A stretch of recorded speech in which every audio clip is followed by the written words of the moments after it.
अस्सलाम वालेकुम students, today's our topic is exothermic reactions and endothermic reactions. Exothermic reactions और endothermic reactions को हम ज़रा कुछ एग्जांपल से एक्सप्लेन करेंगे, ठीक है। कुछ केमिकल इक्वेशंस के थ्रू इसको एक्सप्लेन करेंगे। यहाँ पर आप डायग्राम्स देख रहे हैं exothermic reactions and endothermic reactions की।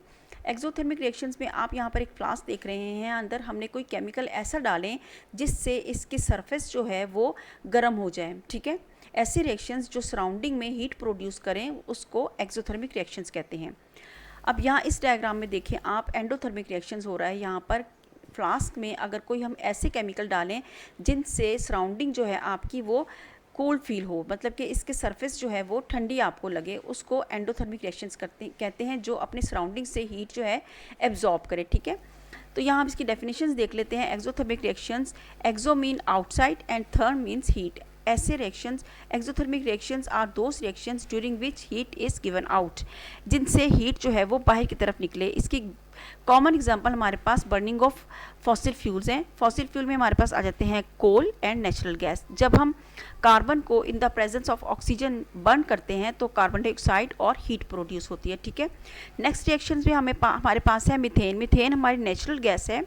जब हम इसको in the presence of oxygen burn करते हैं तो carbon dioxide and water produce होता है। इसके साथ ही हमें हीट जो है वो निकलती है, जो हमारी सराउंडिंग में हीट जो है वो प्रोड्यूस होती है, हमें हीट का एहसास होता है, ठीक है।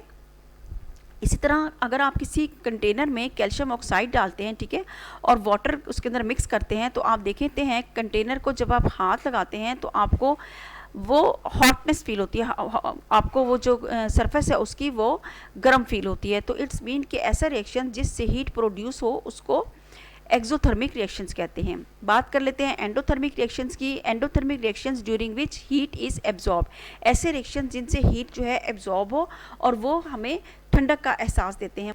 कैल्शियम कार्बोनेट, लाइक आप कैल्शियम कार्बोनेट को जब आप किसी बीकर में डालते हैं तो आप देखते हैं कि आप उसके अंदर हीट जो है वो अपने अंदर एब्जॉर्ब करता है और हमें वो कंटेनर जो है वो ठंडा फील होता है।